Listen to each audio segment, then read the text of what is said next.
ঈদের দিনে ২টা আমল কখনো ছেড়ে দিবেন না। এই ২টা আমল অবশ্যই করবেন। এর মধ্যে ১ নম্বর হচ্ছে বিশেষ করে কুরবানির ঈদে, ঈদুল আদহা যেটা, এই দিনের একটা সুন্নাত হলো নামাজের আগে কোনো কিছু খাবার না খাওয়া। নবী করিম সাল্লাল্লাহু আলাইহি ওয়াসাল্লাম ঈদের দিন, কুরবানির ঈদের দিন আর কি, তিনি না খেয়েই তিনি ঈদগাহে যেতেন। নামাজ শেষ করার পরে উনি দিনের সর্বপ্রথম খাবারটা কুরবানির গোশত দিয়ে, কুরবানির যে পশু আছে ওইটার গোশত দিয়ে তিনি শুরু করতেন।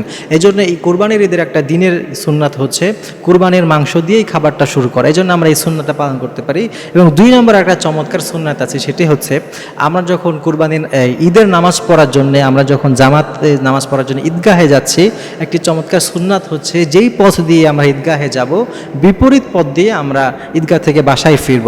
ধরেন আপনার যে ঈদগাহ আছে, ২ দিক দিয়ে যদি যাওয়ার রাস্তা থাকে, আপনি একটা রাস্তা দিয়ে ঈদগাহে গেলেন, আরেকটি রাস্তা দিয়ে আপনি বাসায় ফিরে আসলেন। তো এইভাবে করা, এটাও একটা চমৎকার সুন্নাত। এই ২টা সুন্নাত কিন্তু সাধারণত ঈদের দিন ছাড়া অন্য কোনো দিনে পাওয়া যায় না। এই জন্য ঈদের দিন ইনশাআল্লাহ তাআলা আমরা চেষ্টা করব এই ২টা সুন্নাত যাতে করে আমরা অবশ্যই পালন করি।